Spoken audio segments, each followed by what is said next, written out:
Hey, so it's going on 7 a.m. on the East Coast of the United States, September 18th, 2022.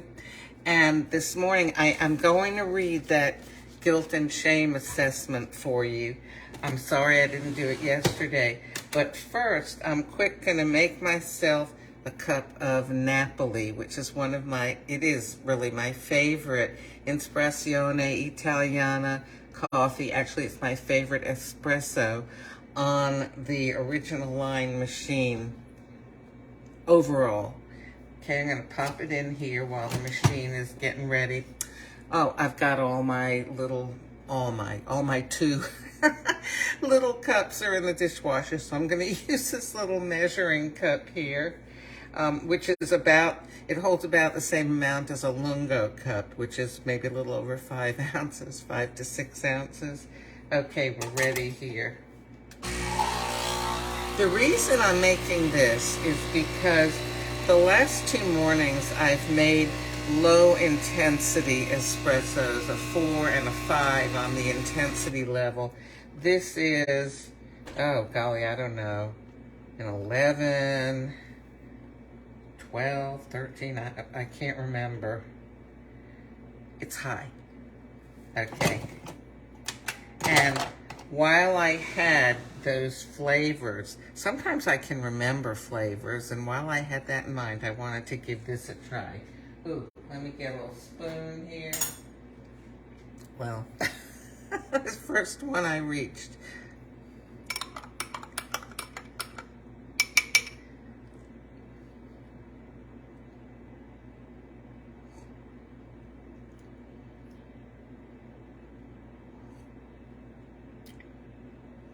Okay, and I know I've said this before.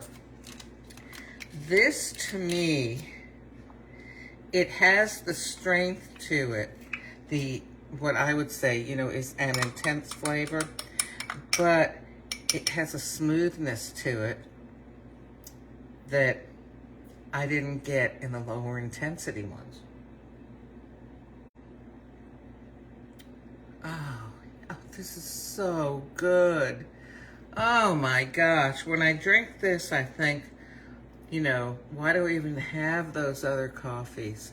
But, it's nice to have different coffees, different days. Okay. Let me quick read this to you because I promised I would. Guilt and shame.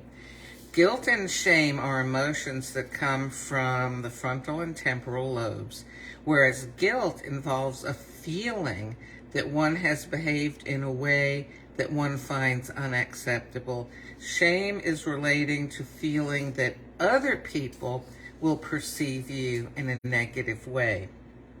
Both emotions are very anxiety-provoking.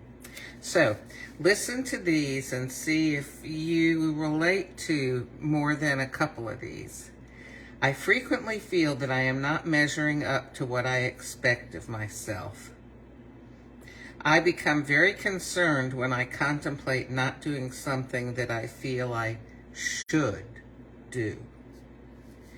I frequently worry about disappointing people and have trouble saying no. We're talking about guilt and shame here. If a friend is very upset when I don't come to an event, I may feel guilty for days. It feels awful to know I have let someone down.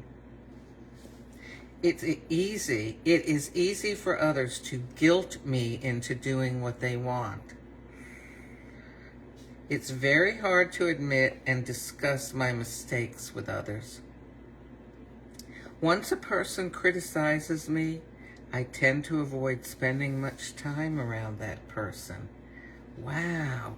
Now, these are definitely, they can be big problems in your life, but they also involve feelings of guilt and shame, and that can really just breed a lot of anxiety in your life.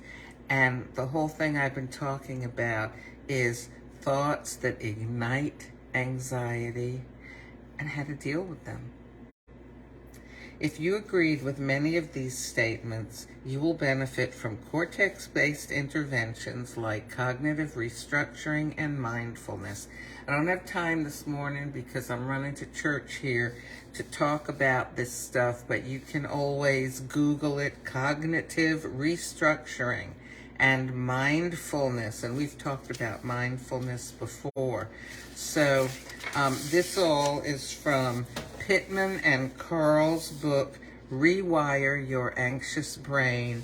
It's a free handout that they provide with both the audiobook and the written book, of course. I'm going to enjoy the rest of my coffee and zip off to church.